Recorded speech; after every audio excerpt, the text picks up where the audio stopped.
I'm Nicole Crane. And I'm Kevin Condon. We're the public policy team for the Iowa Association of Business and Industry. Today we're going to talk a little bit about the 4 congressional races that Iowans will have the opportunity to cast ballots in the November general election. Starting with the 1st congressional district, it's the northeast quadrant of the state of Iowa, encompasses Dubuque, Cedar Rapids, Waterloo, Marshalltown, and several communities that are smaller in that area.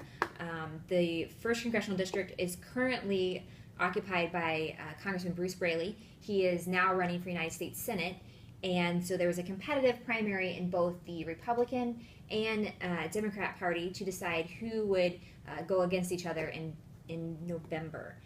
Pat Murphy is the Democrat nominee for the 1st Congressional District. He's the former Speaker of the Iowa House. He's been a longtime legislator in the state of Iowa, and he was known, I guess, mostly for pushing pro-union issues in the 2007-2010 session before the state house then flipped back to Republican control. This race will be an interesting one to play out, especially if we're going to talk about Rod Bloom and his background. Well, we don't know that much about Rod Bloom from a public perspective. He's a private business owner, a businessman from the Dubuque area, so it'll be certainly an opportunity for him to put his best foot forward with the business community, talk about his experience blowing that up district-wide. Again, both of the nominees are from the Dubuque area. I think you're going to potentially be looking at an issue where we'll see who has bigger coattails. Certainly, this is Congressman Braley's base of support. The district he represents will have to wait and see how that trickles down to this race as well. So this is a race that you'll be hearing more from us about as the year progresses. Still a lot of unknowns in this specific seat. But moving on to the 2nd congressional district, it's currently held by Congressman Loebsack, who's a Democrat from the Iowa City area. It encompasses most of the southeast Iowa part of the state, Muscatine, the Quad Cities, Davenport, Bettendorf. There was not a primary on the Democrat side, but there was a competitive primary on the Republican side. One of the candidates was Mark Lofgren, who is a current state representative. The other one was Marinette Miller-Meeks. This is her 3rd time running now for a seat in Congress. And what do you know about her, Kevin? Well, as you mentioned, she's been a candidate before, run against Congressman Loebsack before, so somewhat of a known entity.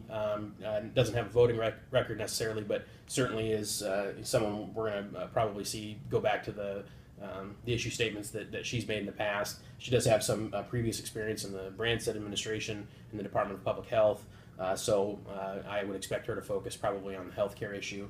You want to talk a little bit about Congressman Loebsack and his voting record?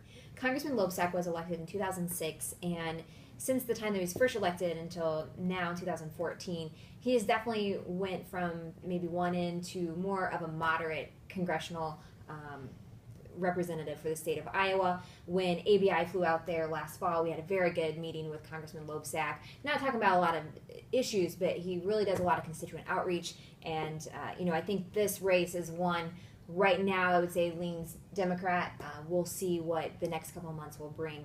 And then I guess shifting, let's skip Congressional District 3 for a minute and move over to the 4th Congressional District, which is the northwest part of the state, but it does include Ames and Sioux City. So that would be the one that currently Congressman Steve King has. He did not have a primary, but there is a gentleman running against him, the Democrat, for the Democrat nomination. And can you tell me a little about him? And Sure. Jim Maurer is his name.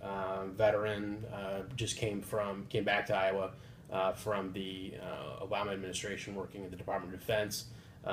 Jim Maurer looks to be pretty well positioned to be a serious challenger to Congressman King.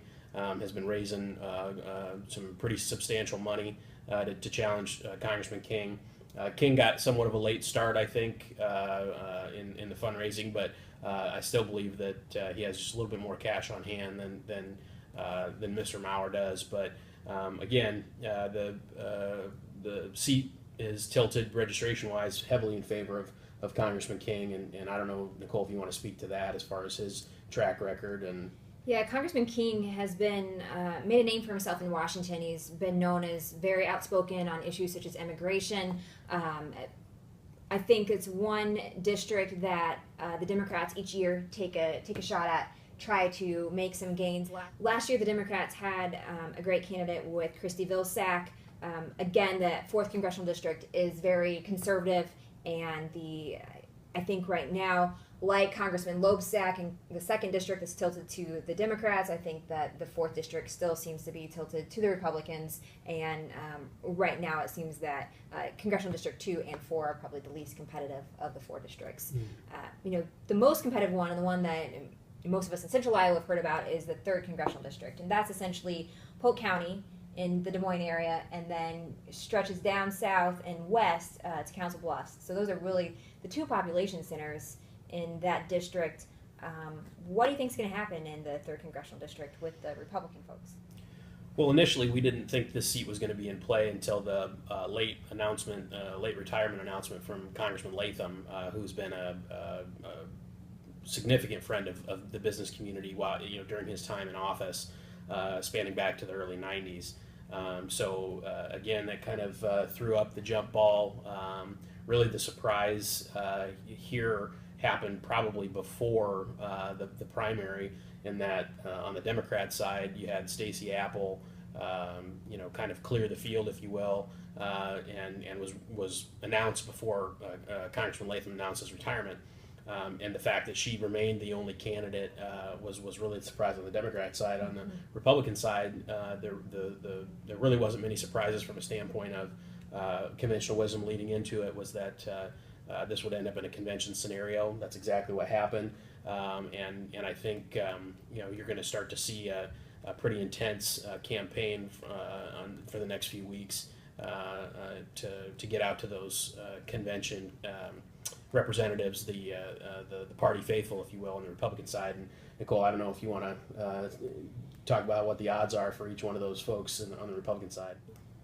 Once it gets to the convention, it's hard to tell which of these candidates will emerge as the Republican nominee. One would think, and it seems, looking at some of the past history in conventions when the race has gone there, that the top vote getter is the one who ends up being the nominee for the party. But there's a lot of ties with all those candidates within the committee. For example, Monty Shaw used to serve on the State Central Committee, so he probably has a lot of connections within the party faithful, and it'll be interesting to see how the 3rd Congressional District does play out.